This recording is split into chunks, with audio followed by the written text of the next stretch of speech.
The issue of corruption activities that is involving state organizations is hampering the achievement that the president wants and the legacy.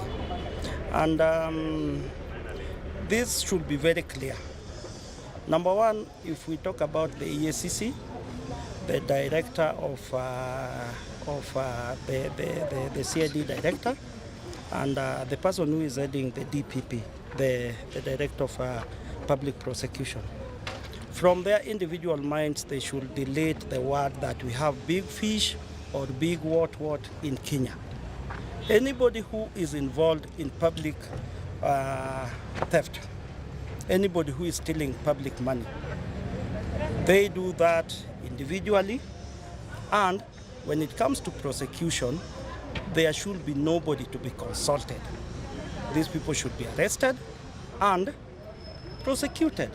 We should not be consulting the others that, oh, we have a honorable MP who's been involved in this, or we have a senior public servant who's been involved in this.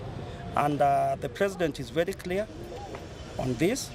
I'm confirming this as I'm the regional coordinator who is in charge of Jubilee Affairs in Luo Nyanza. It's very clear that everybody who has been involved is going to be arrested and they'll be taken to court.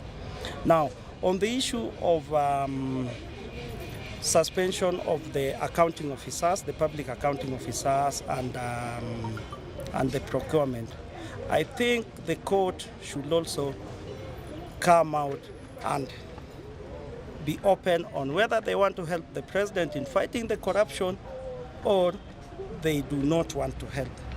Why would somebody run to a small labor court, or rather, I'm sorry for using the word small labor court, but why would somebody run to a labor court, an activist who is known to be hired on each and everything that is happening, just to get a suspension then?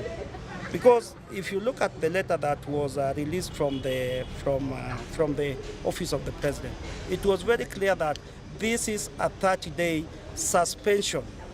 They are on full salary, but they wanted to do just an individual lifestyle audit.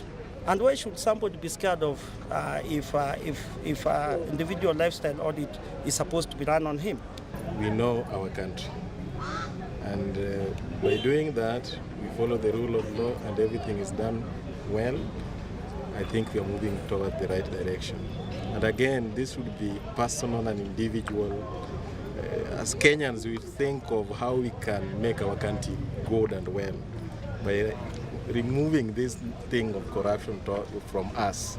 Because even when people talk about corruption, they think of the money, the big money up there. But corruption is everywhere, even the county assembly, the county government. You see everywhere. People think of how much I could get. Why don't people think of how much I could give to the society? We have the officers who have been employed by the national government or the county government.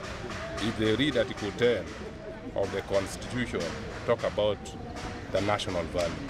If you are engaged in an office, once you have to think for the national value and you execute it properly. And third, Chapter 6 talk of integrity. You have to check for our integrity when you are in the office and you execute it because the public want to get the services. So the services that they want to get will not emanate from nowhere. It has to come from somewhere. So what the president has done to curb the corruption in the country, I want him to continue moving in that direction so that the officers who are engaged will follow the law because we have the law and regulation.